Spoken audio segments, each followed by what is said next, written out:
নমস্কার, আমি ডক্টর বোধিসত্ত্ব খান চলে এসেছি সহজ শেয়ার বাজারের আরেকটি নতুন এপিসোড নিয়ে। প্রিয় বন্ধুরা, আশা করি সবাই ভালো আছেন এবং সুস্থ আছেন। মার্কেট তার পরম্পরায় বজায় রাখছে। আজকের নিফটিতে পুনরায় প্রায় 230 পয়েন্টের কাছাকাছি পতন, সেন্সেক্সেও পতন অনুরূপ। বিভিন্ন সেক্টর জুড়ে আমরা বড় বড় কোম্পানি বা উন্নত মানের কোম্পানিগুলোকেও পতনমুখী হতে দেখেছি। অর্থাৎ এটা একটা ওয়ান অফ ইভেন্ট যে নয়, সেটা ভারতীয় শেয়ার বাজার তথা বিশ্ববাজার প্রমাণ করে দিচ্ছে। আজকের এশীয় মার্কেটগুলোর সমস্ত পতন, ইউরোপীয় মার্কেটগুলোতেও পতন এসেছে এবং ভারতীয় শেয়ার বাজারেও কিন্তু আমরা বিভিন্ন সেক্টরে পতন দেখতে পেয়েছি। কিন্তু এর মধ্যে কিছু এমন সেক্টর রয়েছে যে সেক্টরগুলো প্রাথমিকভাবে হয়তো আঘাতপ্রাপ্ত হয়েছিল, আবার তারা শক্তি ফিরে পাচ্ছে এবং মানুষজন, বিশেষজ্ঞ, বিনিয়োগকারীরা তারা বুঝতে পারছেন যে এই সেক্টরগুলি ভবিষ্যতে রাজত্ব করতে পারে। আজকে সেই সেক্টরগুলোকে নিয়ে আলোচনা করব যারা এই যুদ্ধ বিধ্বস্ত অবস্থাতেও তারা কিন্তু র্যালি করছে, তারা শক্তি দেখাচ্ছে। তেলের দাম আজকেরও একটা সময় আবার, বিশেষ করে ব্রেন্ট ক্রুড $100 প্রতি ব্যারেলে পৌঁছে গেছিল। তারপর এখনো অবধি প্রায় 3.5 থেকে 4.5% মধ্যে ট্রেড করছে ক্রুড অয়েল এবং ব্রেন্ট ক্রুড। দুটোই কিন্তু $90 উপরে উত্থান নিয়েই ট্রেড করছে। তবে একটি খবর নজরে এসেছে, আবার বলছি যে এটা ফ্যাক্ট ভেরিফাই করিনি, এই তথ্যগুলো আমি নিয়েছি একটি ট্রিবিউন ইন্ডিয়া থেকে আর একটি উত্তরবঙ্গ সংবাদ থেকে। সেখানে বলা হচ্ছে যে ভারতবর্ষের দুটো তেলবাহী জাহাজ তারা safely strait of Hormuz negotiate করে ভারতবর্ষে এসে পৌঁছেছে। একটির নাম পুষ্পক, একটির নাম পরিমল। এই দুটো জাহাজই কিন্তু সরকারি জাহাজ, শিপিং কর্পোরেশন অফ ইন্ডিয়ার জাহাজ। এবং এটাও দাবি করা হচ্ছে যে ইরান নাকি ভারতবর্ষকে ছাড় দিয়েছে অন্তত মধ্যপ্রাচ্য থেকে তেল আনার ব্যাপারে। সেক্ষেত্রে IRGS হয়তো বা ভারতীয় জাহাজগুলোকে আক্রমণ করবে না। এই খবরের সততা কিন্তু আপনাদের যাচাই করে নেওয়ার জন্য অনুরোধ করছি। এবং এই খবরটা যদি সত্যি হয়, খুব স্বাভাবিকভাবে ভারতবর্ষের অর্থনীতি তথা সাধারণ মানুষের জন্য নিঃসন্দেহে একটি স্বস্তির খবর হয়ে উঠতে পারে। ভারতবর্ষে আজকের যে সেক্টরগুলো দারুণভাবে ঘা খেয়েছে সেটা একটু বুঝে নেওয়ার প্রয়োজন রয়েছে। এর মধ্যে নিফটি ব্যাংক, সেই যে যুদ্ধ হয়েছে তারপর নিফটি ব্যাংক ক্রমাগত দুর্বলতা দেখিয়ে চলেছে। আজকেরও 1.14% পতন। নিফটি স্মল ক্যাপ 100 প্রায় 0.67% পতন। নিফটি মিড ক্যাপ 0.37% পতন। নিফটি অটো দারুণ মার খেয়ে চলেছে, 3.19% পতন। টপ নচ কোম্পানিজগুলো, কি মারুতি বলুন, কি মহিন্দ্রা বলুন, কি টাটা মোটরস বলুন, কি অশোক লেল্যান্ড বলুন, কেউ ছাড় পাচ্ছে না। এমনকি অটো অ্যান্সিলিয়ারিসগুলো কিন্তু যে অটো কোম্পানিজ তার সঙ্গে সঙ্গে ক্রমাগত মার খেয়ে চলেছে। নিফটি ইন্ডিয়া ডিফেন্স, এটা নিয়ে একটু আলোচনা করার প্রয়োজন রয়েছে। আজকেরও দুর্বলতা দেখিয়েছে। এই যুদ্ধ শুরু হওয়ার পর থেকে নিফটি ইন্ডিয়া ডিফেন্স প্রাথমিকভাবে একটু পজিটিভ রিয়্যাক্ট করেছিল বটে, কিন্তু তারপর কিন্তু একটা দুর্বলতা আমরা দেখেই চলেছি। নিফটি ক্যাপিটাল মার্কেট যদি পতনমুখী হয়ে থাকে, যদি ট্রেডার্সরা বা লং টার্ম ইনভেস্টার্সরা বা শর্ট টার্ম ইনভেস্টার্সরা তারা যদি মার্কেট থেকে দূরে সরে থাকেন, খুব স্বাভাবিকভাবে নিফটি ক্যাপিটাল মার্কেটও যে সাফার করবে সে ব্যাপারে কোনো সন্দেহ নেই। সেটা বিগত কয়েকদিন ধরেই সাফার করছে, আজও সাফার করছে, প্রায় 0.59% পতন। তাহলে কোন এমন সেক্টর রয়েছে যারা এই যুদ্ধ তথা তেলের দাম বৃদ্ধি সত্ত্বেও কিন্তু ভালো গতি দেখাচ্ছে, বরঞ্চ বলা যেতে পারে বিনিয়োগকারীদের মনোযোগ আকর্ষণ করে চলেছে? তার মধ্যে একটি এনার্জি, 2 নম্বর মেটালস এবং 3 নম্বর মিনারেলস, 4 নম্বর রিনিউয়েবল এনার্জি, 5 নম্বর অয়েল অ্যান্ড গ্যাস। এই সেক্টরগুলো একটি পজিটিভ মুভমেন্ট বা মোমেন্টাম দেখাচ্ছে। কোল ইন্ডিয়া সেটা প্রায় 5% উপর উত্থান দেখেছে। বিগত বহুদিন ধরে, লিটারালি বিগত 2 সপ্তাহ ধরে আলোচনা করেছিলাম যে যদি লিকুইফাইড ন্যাচারাল গ্যাস আমরা পর্যাপ্ত না পাই সেক্ষেত্রে কোন সেক্টরগুলো ক্ষতিগ্রস্ত হবে এবং এলএনজির অল্টারনেটিভ সোর্স অফ এনার্জি হিসাবে কোন এনার্জি আমাদেরকে সুরক্ষিত রাখলেও রাখতে পারে। এবং আজকের নয়, কোল ইন্ডিয়া বিগত কয়েকদিন ধরেই র্যালি করছে, আজকের দারুণ র্যালি করেছে, 5% করে উত্থান। এলএনজি ব্যবহার না করা গেলে সেক্ষেত্রে মানুষজন যে কোলের দিকে ঝুঁকবেন বা কয়লার দিকে ঝুঁকবেন সেটাই স্বাভাবিক। বিভিন্ন পাওয়ার প্ল্যান্টসের, বিশেষ করে যে কোল বেসড পাওয়ার প্ল্যান্টস, সেগুলো তারা নতুন এনার্জি নিয়ে তারা কাজ করছে, কারণ ভারত সরকার বলে দিয়েছেন আমাদের দেশে পর্যাপ্ত কয়লা রয়েছে 88 দিন অবধি, অর্থাৎ প্রায় 3 মাস।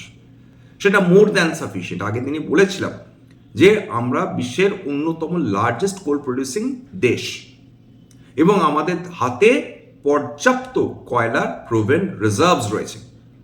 তার ফলে যে কোম্পানিটা সবচেয়ে বেশি কয়লা উৎপাদন করে থাকে, প্রায় মনোপলি বলা যেতে পারে, সেটা কোল ইন্ডিয়া। যদি এখানে কিন্তু কোনো বাই সেল রেকমেন্ডেশন আপনাদের দিচ্ছি না, সবসময় নিজের সেবির রেজিস্টার্ড ইনভেস্টমেন্ট অ্যাডভাইজারের পরামর্শ শুনে কাজ করার চেষ্টা করবেন। উপকৃত হলেও আপনারা হতে পারেন বা নিজের রিসার্চ করার চেষ্টা করবেন।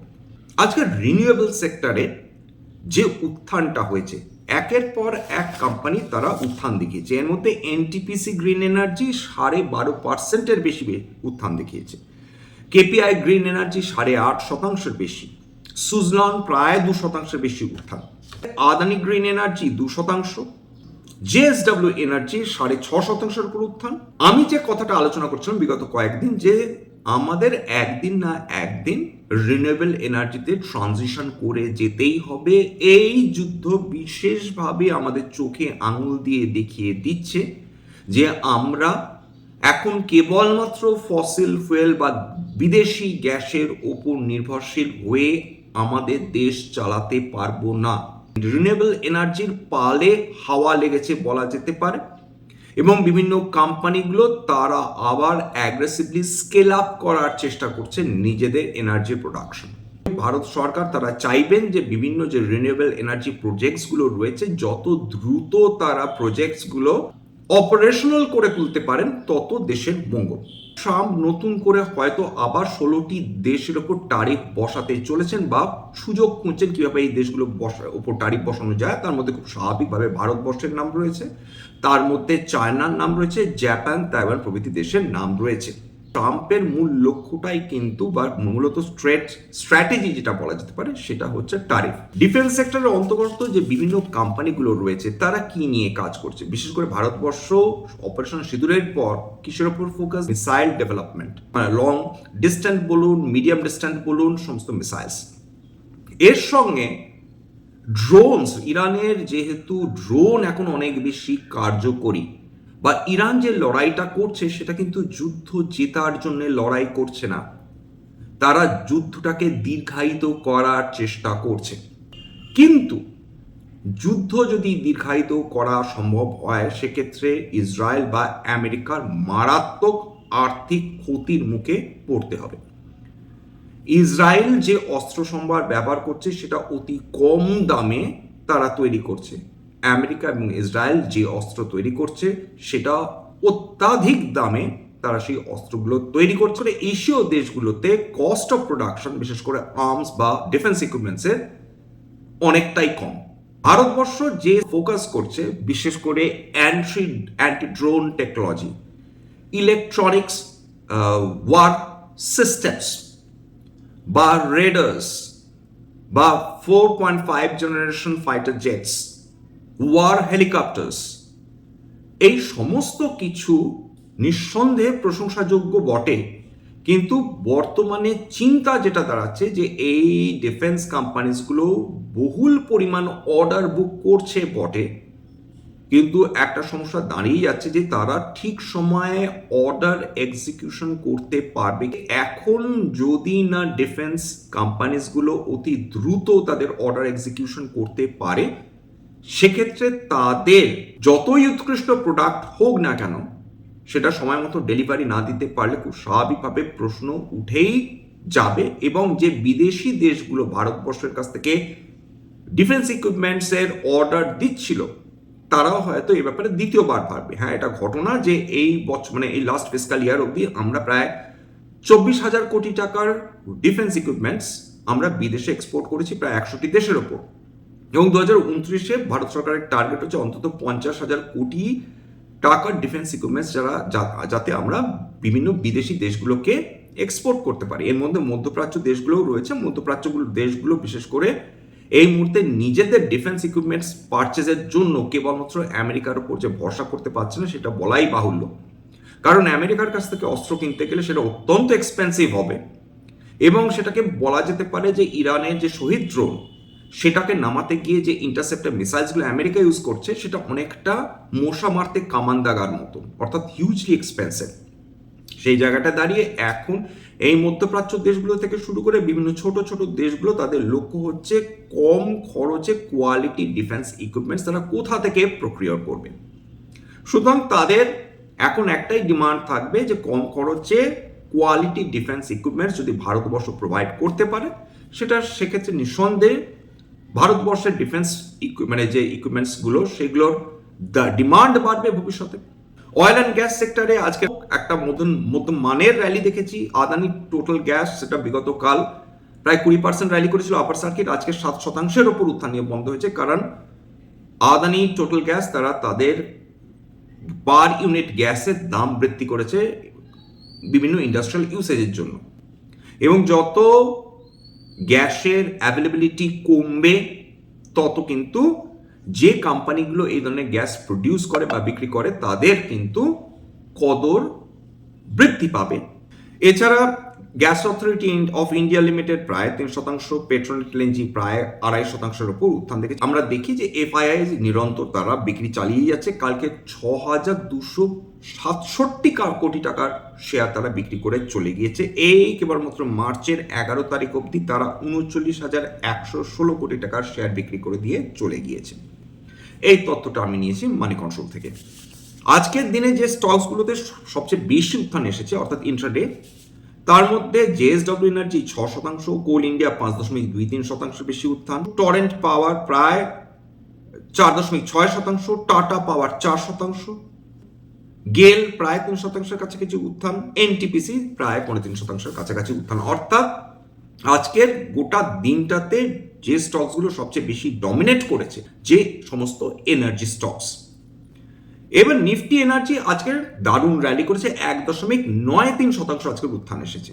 আদানি পাওয়ার 7.39% উত্থান, এনএলসি নেভেনি লিগনাইট প্রায় 7.5% উত্থান। রিনিউয়েবল এনার্জির কদর বাড়ছে। মেটালস এবং মেটালসেও আজকের উত্থান এসেছে, বিশেষ করে অ্যালুমিনিয়ামের কমোডিটি হিসেবে অ্যালুমিনিয়ামের দাম ক্রমাগত বৃদ্ধি পেয়ে চলেছে। যত কমোডিটির দাম বাড়বে তত মেটাল সেক্টরে আমরা একটা শক্তিশালী মুভমেন্ট দেখার প্রত্যাশা করলেও করতে পারি।